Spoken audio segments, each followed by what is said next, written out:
glibness and superficial charm. He had a grandiose sense of self.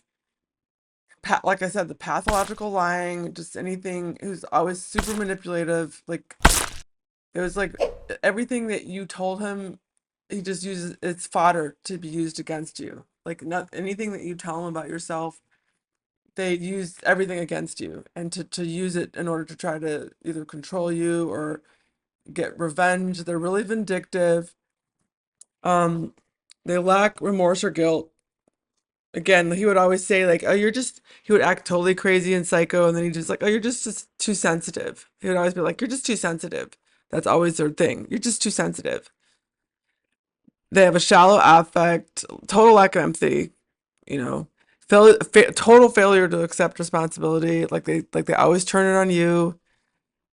Um, and like you would try to say, "Can you not do that?" But then they would, because they can't. Their egos are so fragile, they can't handle any criticism, that they would always flip it and turn it on you, like, and blame you for everything. It's something part of that disorder that causes this.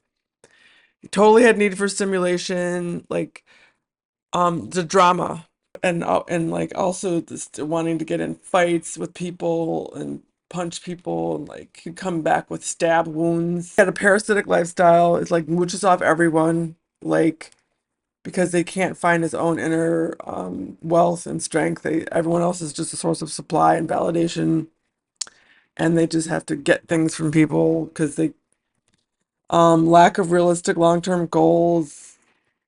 Instead of getting his own life in order, they have to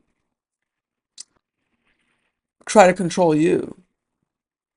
Like so, instead of trying to work on himself and trying to get my audio, I haven't got the audio figured out quite, but they always have to control me. Like, what do you care about what I'm doing? Get your own life in order. Never get his own life in order.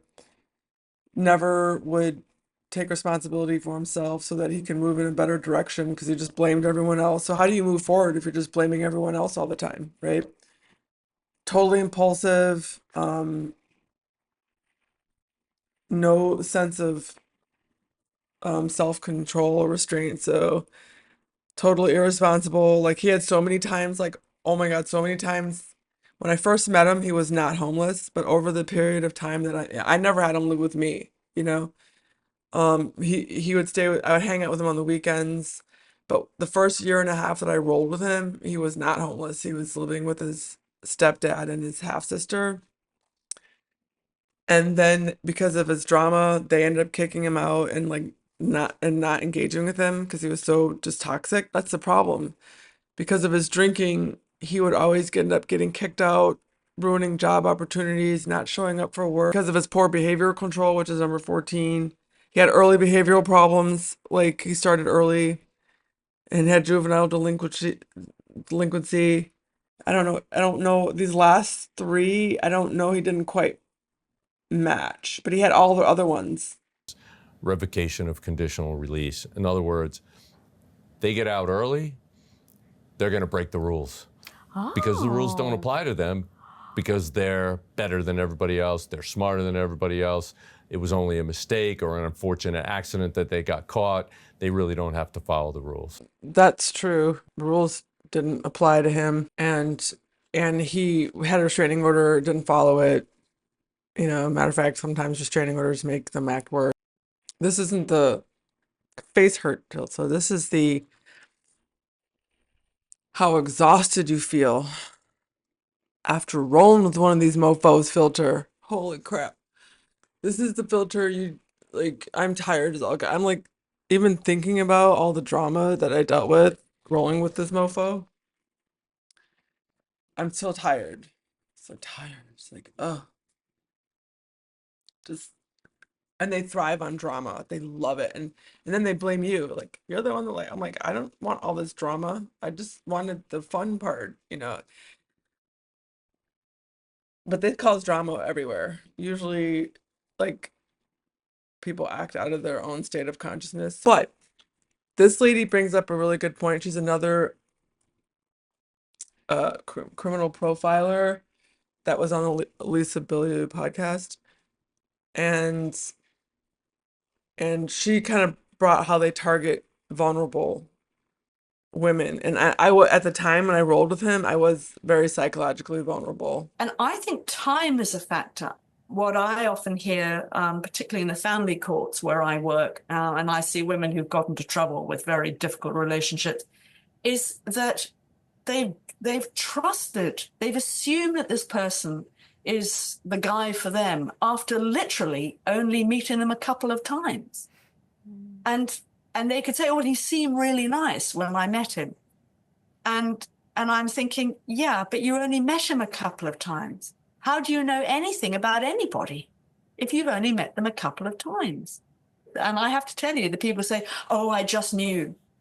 I just know. I think, you didn't. You really didn't. Nobody does. Nobody does. I haven't met very many perpetrators of violence who kind of set out to kind of con and manipulate other people.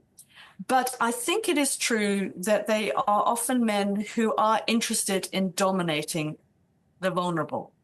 And so they are interested in seeking out vulnerable women. And vulnerable women can be vulnerable in lots of different ways. But the ways that we're vulnerable are often to do with unmet psychological needs from childhood or adulthood, unresolved psychological traumas. And we can have kind of rescue fantasies that, somebody will come along and they'll be my perfect person and and everything will be fine when they and I connect. But everything we know about human relationships says that this isn't how it works. Actually, you have to kiss a lot of frogs. And we need to be careful that the frogs aren't poisonous. Trust your guts. To everyone out there, male or female, just trust your gut. Because my gut kept telling me not to get involved with this guy, and I didn't listen to it. And it was like, oh my God, I had to pay such a heavy psychological and emotional and physical toll for not trusting my gut, because all the drama and just the connected to this violent, abusive person, and like they're vindictive. As soon as things don't go their way, they're vindictive. Like they're always out to just get you, get back at you, and they use everything, everything they know about you is just mostly of them just collecting things that they can use to attack you or try to destroy you. 11 flags that reveal who's behind the mask. That make you feel crazy for having emotions. Yeah. That was a classic. Again, them turning everything around. They're overly charming, too fast, too intense. That was another classic sign. Yeah, he was telling me he loved me. I don't think he even knew me after a month. I think it was after a couple of weeks he was telling me he loved me, and then he'd wait, like, oh, I love you so much, and then he'd wait for me to respond. And like I'd be like, I bet you I'm just still getting to know your ass. I don't love your ass. But he would get then almost like he would get angry if you didn't tell him that you loved him back. I mean, dude was fucking scary, bro. Like just crazy ass mofo, like ugh. And I was like, part of me was just like really scared of him because he was one of those dudes that would have killed you, like for reals. But anyway, they shut down conversations that get too real. Like, yeah, again, like if you try to talk about shit, they're just like, oh no, it's your fault. They always play the victim, turning around. They have no remorse whatsoever. It's always your fault. And they make you feel responsible for their emotions. So like, yeah, like like they throw a fist. He's like, you made me do this. Like they always blame you for their own physical actions. They don't care how you feel. They break social rules. Yeah, rules don't apply to them. That was another typical thing that he matched. They're glib. They speak in absolutes, no flexibility, and that would change. Because it depended on which state of mind they were coming from, Dr. Jekyll or Mr. Hyde. So they don't have any flexibility, right? It's either one extreme or the other. So one moment I was the best thing ever. I was an angel. I'm so lucky that I'm in his life. Blah blah blah blah. And then in, I guess, the devaluing stage or whatever, they're like, "You're horrible. I wish the worst on you. I hope everything bad happens to you. You deserve it. You're just the most horrible person ever. You're like the devil." They would like literally be acting like the devil, but calling you the devil. It was so fucked up. It's just like crazy town. Oh my God. That's why this face filter is so, because it's fucking exhausting. It's so exhausting. Oh my God. Anyway, and then they create false victimhood to gain sympathy. And they have no emotional depth. Like it was almost like he was like emotionally retarded. That's how crazy it was. Like, um, it was just either glibness or anger. It was like one of the two. There was literally no in between. There was no nuance or anything. It was just glibness or just rage. So in this clip, she talks about how to handle a sociopath, which is, and I have not been very successful at this, obviously. Oh my God. Um, but you have to stay emotionally distant. You can't take them personally. It's not personal. Like it's almost like kind of like taking a scorpion personal for stinging when that's just what they do. They don't know how to do anything else, right? It's like the same thing. You stay emotionally distanced in that you don't take any of their actions personally because it's not personal. It has everything to do with their state of consciousness and their lack of emotional capacity and they're needing to control things because they feel so out of control of themselves and their life that they think by controlling people around them that'll fix it, but it won't. It just makes things worse, you know. But and keep questions neutral because they're always using things to use against you. That's just how they do. And so they're kind of mentally deranged. So what'll happen is they'll be paranoid and project something onto you and then take you out for what they just projected onto you. Freaking crazy town. Like so he would always project that I was hitting on other men when I would go out with my girlfriends. And he was a really controlling, possessive, which is prototypical, like of what you wear and like who you go out with and trying to isolate you and like it's just so cliche. But anyway, um, so he would project onto me that I was like hitting on men, which I'm like, that's not how I roll. Like it's not. But that's what he would do. So he was projecting that onto me. Like, so they always project themselves, what they do onto you, and then they punish you for it. It's freaking, it's like, and they're always really good at future faking. They promise a ideal heaven, but the living present is hell, which is why they're demons, because dealing with them is like living in hell. And they always try to manipulate your sense of reality and make you think that you're the crazy one. And so you have to protect your sense of reality. That's the truth because that's part of their manipulation strategy, the lying and also messing with your sense of reality is so that they can just keep getting away with craziness and not have to ever be held to account. So this is what I learned from rolling with a demon. One is to trust your instincts, work on self love, and not trying to buy into the hype so much of what everything around you is saying about you when you get to be a certain age, what your value is, all these things like that. Like, don't become susceptible to general societal norms of dysfunctional thinking because it's not true. And it makes you vulnerable. It makes you vulnerable and susceptible to abusive situations because you feel like that's all you deserve. You can't find any better. And that's something I think a lot of people struggle with, both men and women, I'm just saying. But I mean, women were very susceptible, especially as we age, because I never was ever susceptible to this prior to that.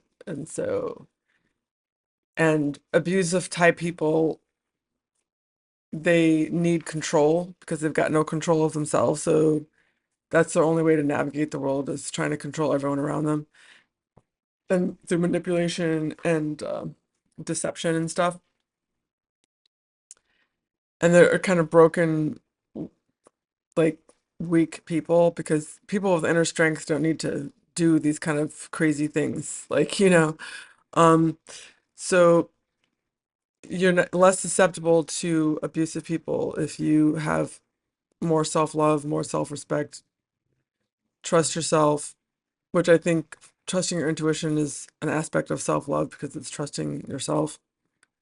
So that was another thing I learned, just self-worth. The next thing I learned, what this lady talks about, this is a content creator I like, Sheila Chulove. She's, like I said, the auntie you kind of wish you had. I like her stuff, and very insightful, and she's very pro women, and I feel like she has a lot of wisdom in her content, so that's why I really like it.